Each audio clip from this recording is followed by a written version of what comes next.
Évangile selon Jean, chapitre 1.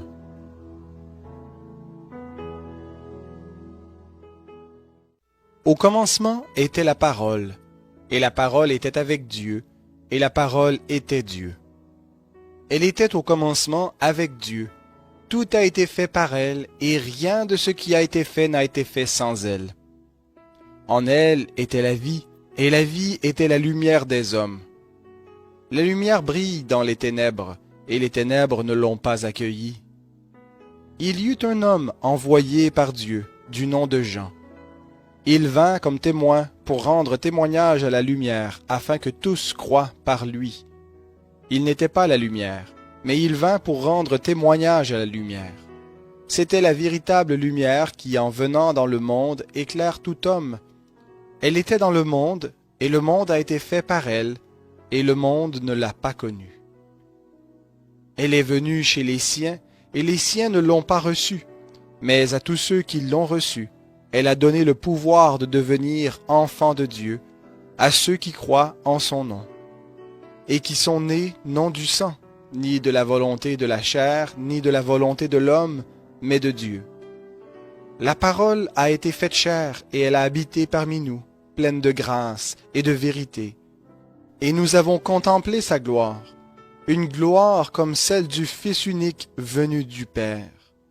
Jean lui a rendu témoignage et s'est écrié, « C'est celui dont j'ai dit, celui qui vient après moi m'a précédé, car il était avant moi. » Et nous avons tous reçu de sa plénitude, et grâce pour grâce, car la loi a été donnée par Moïse, la grâce et la vérité sont venues par Jésus-Christ.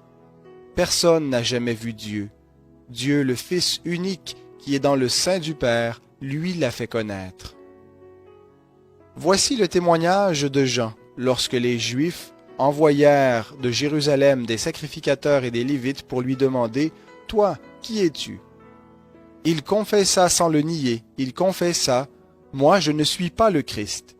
Et ils lui demandèrent « Quoi donc? Es-tu Élie » Et il dit « Je ne le suis pas. »« Es-tu le prophète » Et il répondit « Non. » Ils lui dirent alors « Qui es-tu » afin que nous donnions une réponse à ceux qui nous ont envoyés. « Que dis-tu de toi-même » Il dit « Je suis la voix de celui qui crie dans le désert. Rendez droit le chemin du Seigneur, comme a dit le prophète Ésaïe. » Ceux qui avaient été envoyés étaient des pharisiens. Ils l'interrogèrent et lui dirent « Pourquoi donc baptises-tu si tu n'es pas le Christ, ni Élie, ni le prophète ?» Jean leur répondit « Moi je baptise dans l'eau, au milieu de vous. Il en est un que vous ne connaissez pas, et qui vient après moi. Je ne suis pas digne de délier la courroie de sa sandale. » Cela se passait à Béthanie, au-delà du Jourdain, où Jean baptisait. Le lendemain, il vit Jésus venir à lui et dit, « Voici l'agneau de Dieu qui ôte le péché du monde.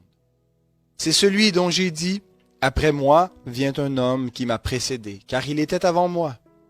Et moi je ne le connaissais pas, mais afin qu'il soit manifesté à Israël, je suis venu baptiser d'eau. » Jean rendit ce témoignage. « J'ai vu l'Esprit descendre du ciel comme une colombe et demeurer sur lui.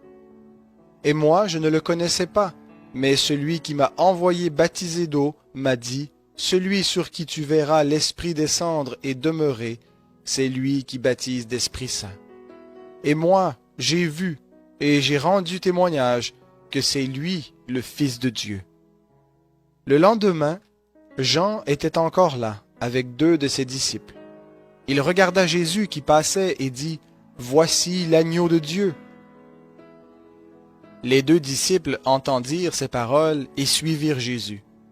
Jésus se retourna, vit qu'ils le suivaient et leur dit, « Que cherchez-vous » Ils lui dirent, « Rabbi », ce qui se traduit, « Maître, où demeures-tu » Il leur dit, « Venez et vous verrez. » Ils allèrent et virent où il demeurait. Ils demeurèrent auprès de lui ce jour-là. C'était environ la 10e heure. André, frère de Simon-Pierre, était l'un de ceux qui avaient entendu les paroles de Jean et qui avaient suivi Jésus. Il trouva d'abord son propre frère Simon et lui dit, « Nous avons trouvé le Messie, ce qui se traduit Christ. Il le conduisit vers Jésus. Jésus le regarda et dit, « Tu es Simon, fils de Jonas, tu seras appelé Céphas, ce qui se traduit Pierre. » Le lendemain, il voulut se rendre en Galilée, et il trouva Philippe. Jésus lui dit, « Suis-moi. » Philippe était de Bethsaïda, la ville d'André et de Pierre. Philippe trouva Nathanaël, et lui dit, « Nous avons trouvé celui dont il est parlé dans la loi de Moïse et dans les prophètes, Jésus de Nazareth, fils de Joseph. » Nathanaël lui dit, « Peut-il venir de Nazareth quelque chose de bon? » Philippe lui dit, « Viens et vois. » Jésus vit venir à lui Nathanaël et dit de lui, « Voici vraiment un Israélite dans lequel il n'y a pas de fraude. » Nathanaël lui dit, « D'où me connais-tu? » Jésus lui répondit, « Avant que Philippe t'ait appelé, quand tu étais sous le figuier, je t'avais vu. » Nathanaël reprit, « Rabbi, toi tu es le Fils de Dieu, toi tu es le roi d'Israël. » Jésus lui répondit, « Parce que je t'ai dit que je t'avais vu sous le figuier, tu crois? Tu verras de plus grandes choses que celles-ci. En vérité, je vous le dis, vous verrez le ciel ouvert et les anges de Dieu monter et descendre sur le Fils de l'homme. »